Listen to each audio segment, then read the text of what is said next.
जय हिंद सभी student and सभी लोगों को। देखिए, हम सोशल साइंस का एक वीडियो डाले थे जिसमें कि सेट नंबर 1 डिस्कशन किए थे, जो कि बिहार बोर्ड के द्वारा ऑफिशियल मॉडल पेपर जारी किया गया है। तो इस क्लास में हम मॉडल सेट नंबर 2 डिस्कशन करेंगे, जिसमें कि हम 40 से आगे क्वेश्चन करेंगे।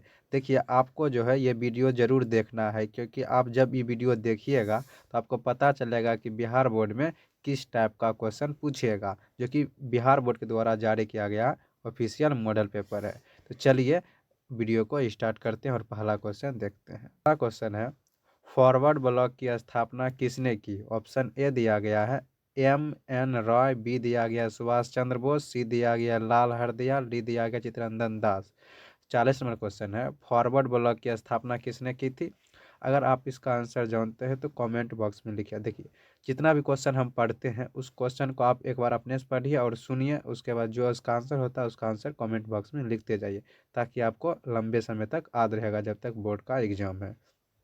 40 का आंसर क्या होगा? 40 का आंसर होगा सुभाष चंद्र बोस। क्या होगा? सुभाष चंद्र बोस। 40 का बी आंसर सही है। 41 नंबर क्वेश्चन है, बम्बई राज्य का विभाजन कर जिन दो राज्य का गठन हुआ वो निम्नलिखित में से कौन है? बम्बई को जब दो भागों में बांटा तो निम्नलिखित में से कौन राज्य है? ऑप्शन दिया गया, पहला एम है महाराष्ट्र और गोवा, बी में है महाराष्ट्र और गुजरात, सी में दिया गया है महाराष्ट्र और कर्नाटक, डी दिया गया महाराष्ट्र और आंध्र प्रदेश। तो बम्बई राज्य को जब दो भागों में बांटा तो कौन दो राज्य बना? वो बना था महाराष्ट्र और गुजरात। बी इसका आंसर सही है। कितना का? 40 का बी। 41 का बी है। अगला नंबर 42 नंबर क्वेश्चन है, बिहार में कुल कितने नगर निगम स्थापित किए गए? बिहार में कुल कितने नगर निगम स्थापित किए गए? ऑप्शन ए दिया गया है 10, बी दिया गया है 19, सी दिया गया है 12, डी दिया गया है 14। तो कितने बिहार में नगर निगम स्थापित किए गए? तो वह है टोटल 19। इसका आंसर बी सही है, 42 का।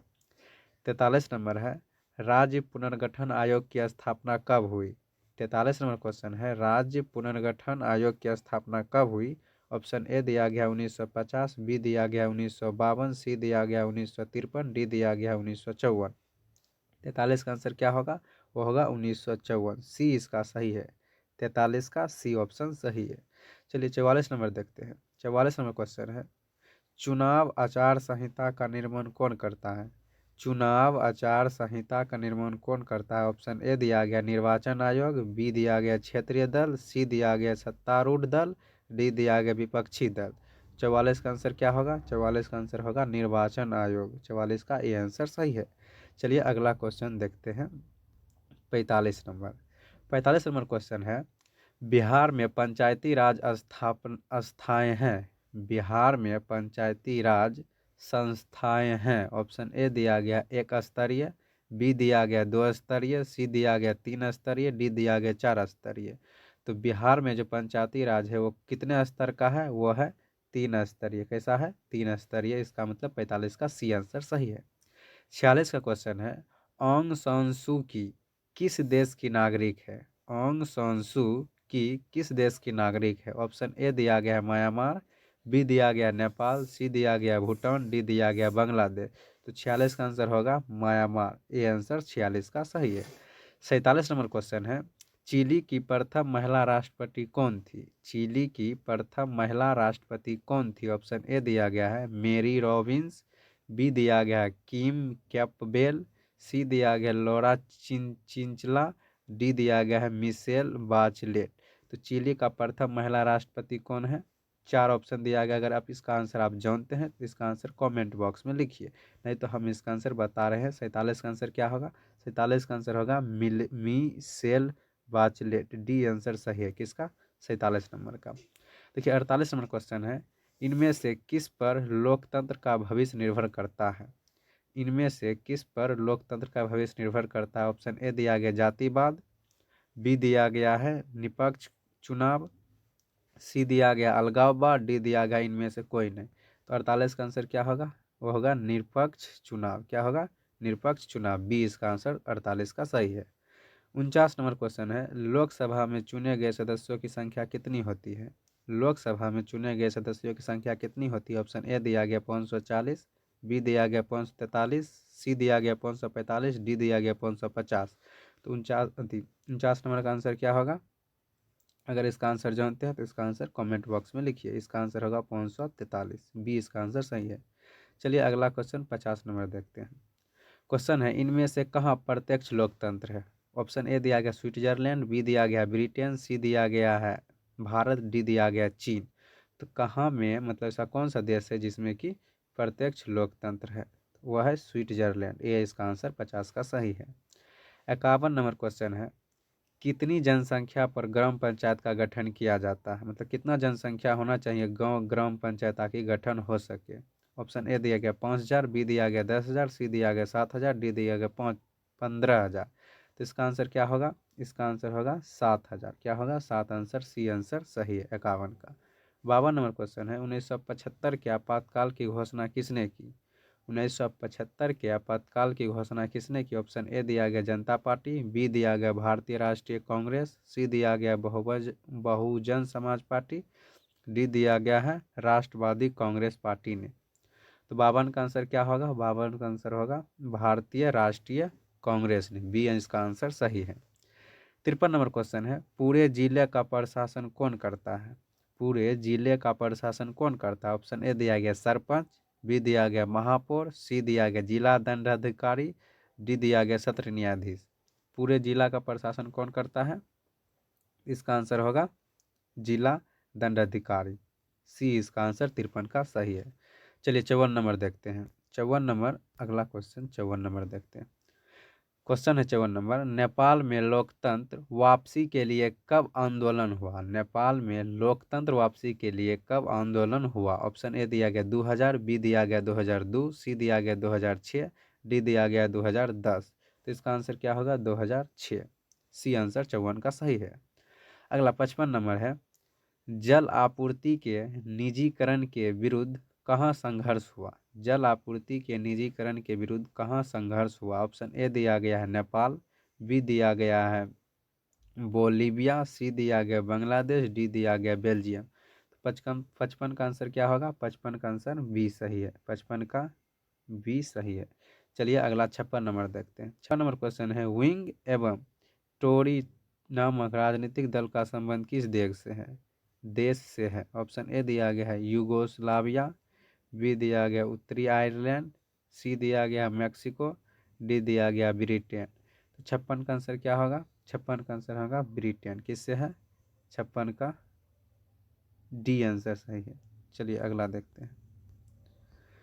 अगला 57 नंबर क्वेश्चन है, इंग्लैंड में महिलाओं को वोट का अधिकार कब प्राप्त हुआ? इंग्लैंड में महिलाओं को वोट का अधिकार कब प्राप्त हुआ? ऑप्शन ए दिया गया 1873, बी दिया गया है 1918, सी दिया गया है 1928, डी दिया गया है 1945। तो महिलाओं को इंग्लैंड में वोट देने का अधिकार 1918 ईस्वी में प्राप्त हुआ, मतलब 57 का बी आंसर सही है। चलिए 58 का देखते हैं। 58 नंबर क्वेश्चन है, इनमें से क्या संघात्मक शासन व्यवस्था की विशेषता है? इनमें से क्या संघात्मक शासन व्यवस्था की विशेषता? देखिए 58 नंबर में क्वेश्चन सही से नहीं दिख रहा हो, हम बोल रहे हैं उसको सुनिए और ऑप्शन भी सुनिए। ऑप्शन ए दिया गया दोहरी सरकार, बी दिया गया स्वतंत्र न्यायपालिका, सी दिया गया संविधान की सर्वोच्चता, डी दिया गया है इनमें से सभी। तो 58 का आंसर होगा डी, इनमें से सभी। 59 नंबर क्वेश्चन है, पटना नगर निगम में कितने वार्ड हैं? पटना नगर निगम में कितने वार्ड है? ऑप्शन ए दिया गया 45, बी दिया गया 48, सी दिया गया 53, डी दिया गया 75। तो इसका आंसर क्या होगा? डी 75 इसका आंसर सही है। 59 का डी सही है। चलिए 60 नंबर देखते हैं। 60 नंबर क्वेश्चन है, भारतीय जनता पार्टी की स्थापना किसकी अध्यक्षता में हुई? ऑप्शन ए दिया गया अटल बिहारी वाजपेयी, बी दिया गया लाल कृष्ण आडवाणी, उसके बाद सी दिया गया है काशीराम, डी दिया गया अजीत सिंह। तो 60 का आंसर क्या होगा? वह होगा अटल बिहारी वाजपेयी, 60 का ए आंसर सही है। चलिए अगला क्वेश्चन 61 नंबर देखते हैं। 61 नंबर क्वेश्चन है, राष्ट्रीय विकास परिषद का गठन कब हुआ? राष्ट्रीय विकास परिषद का गठन कब हुआ? ऑप्शन ए दिया गया है 1950, बी दिया गया 1952, सी दिया गया 1954, डी दिया गया 1956। तो 61 नंबर का आंसर क्या होगा? 1952, बी सही है। 61 का बी आंसर सही है। चलिए 62 नंबर देखते हैं। 62 नंबर क्वेश्चन है, भारत में राष्ट्रीय आय की गणना किस संस्था द्वारा की जाती है? भारत में राष्ट्रीय आय की गणना किस संस्था द्वारा की जाती है? ऑप्शन ए दिया गया नीति आयोग, बी दिया गया योजना आयोग, सी दिया गया केंद्र सांख्यिकी संगठन, डी दिया गया राष्ट्रीय प्रति दर सर्वेक्षण संगठन। तो 62 का आंसर क्या होगा? वो होगा केंद्रीय सांख्यिकी संगठन। सी आंसर 62 का सही है। चलिए 63 नंबर क्वेश्चन है, y equal to C plus one में आई वन का अर्थ क्या होता है? y equal to C plus I में आई का अर्थ क्या होता है? ऑप्शन ए दिया गया आय, बी दिया गया निवेश, सी दिया गया उपभोग, डी दिया गया ब्याज। तो 63 में आई का मतलब क्या होता है? अगर आप इसका आंसर जानते हैं तो इसका आंसर कमेंट बॉक्स में लिखिए। इसका आंसर डी सही है। क्या है? डी सही है, ब्याज इसका आंसर सही है। 64 नंबर क्वेश्चन है, इनमें से क्या युद्ध राष्ट्रीय उत्पादन में शामिल नहीं होता है? इनमें से क्या युद्ध राष्ट्रीय उत्पाद में शामिल नहीं होता है? देखिए 64 नंबर क्वेश्चन है, इनमें से क्या शुद्ध राष्ट्रीय उत्पाद में शामिल नहीं होता? ऑप्शन ए है बीमा किया, बी है मूल्यह्रास, सी है कच्चे माल की कीमत, डी है इनमें से सभी। तो 64 का आंसर होगा इनमें से सभी। डी आंसर सही है। देखिए अगला क्वेश्चन 65 नंबर है, खनन को इनमें से किसी क्षेत्र में शामिल करते हैं? खनन को इनमें से किस क्षेत्र में शामिल करते हैं? ऑप्शन ए है प्राथमिक क्षेत्र, बी द्वितीयक क्षेत्र, सी तृतीयक क्षेत्र, डी इनमें से कोई नहीं। तो खनन को किस क्षेत्र के अंतर्गत रखते हैं? वो रखते हैं प्राथमिक क्षेत्र के अंतर्गत। किसमें? खनन को प्राथमिक क्षेत्र के अंतर्गत रखते हैं। चलिए 66 नंबर क्वेश्चन है, किस अर्थव्यवस्था में लोक कल्याण पर बल दिया जाता है? ऑप्शन ए है पूंजीवादी अर्थव्यवस्था, बी दिया गया समाजवादी अर्थव्यवस्था, सी है मिश्रित अर्थव्यवस्था, डी है इनमें से कोई नहीं। 66 का आंसर क्या होगा? 66 का आंसर होगा समाजवादी अर्थव्यवस्था। बी इसका आंसर 66 का सही है। 67 नंबर क्वेश्चन है, इनमें से क्या पूंजी का परिसरमिक है? इनमें से क्या पूंजी का परिसरमिक है? ऑप्शन ए लगान, बी मजदूरी, सी ब्याज, डी लाभ। 67 नंबर का क्वेश्चन का आंसर क्या है? मजदूरी। बी आंसर सही है।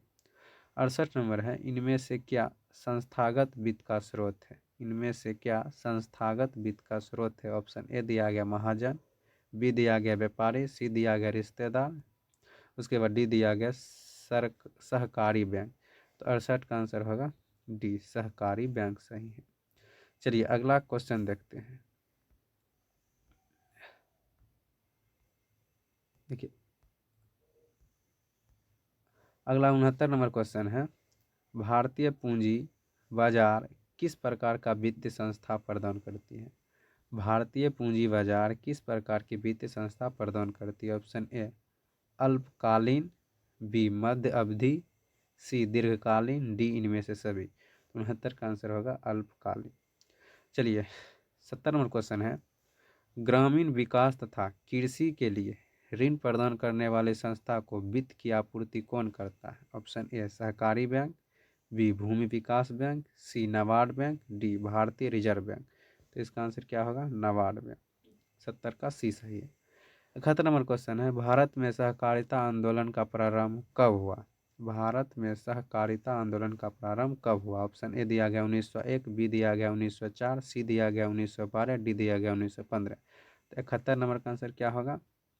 1904 आंसर बी 71 नंबर का सही है। चलिए अगला क्वेश्चन देखते हैं। अगला क्वेश्चन 72 है, विकसित देशों कार्यबल का अधिकांश हिस्सा किस क्षेत्र में कार्यरत होता है? ऑप्शन ए कृषि क्षेत्र, बी विनिर्माण क्षेत्र, सी सेवा क्षेत्र, डी इनमें से कोई नहीं। तो 72 का आंसर होगा सी सेवा क्षेत्र। 73 नंबर है, भारत में नई आर्थिक नीति कब लागू की गई? ऑप्शन ए दिया गया 1975, बी दिया गया 1982, सी दिया गया 1991, डी दिया गया 1995। तो भारत में नई आर्थिक नीति कब लागू की गई थी? वो किया गया था 1991 ईस्वी में। सी इसका आंसर। आई होप कि इस क्लास में जितना क्वेश्चन कराए होंगे वो आप अच्छी तरह से कर लिए होंगे। तो चलिए मिलते हैं अगले वीडियो में। आज के लिए इतना ही। जय हिंद।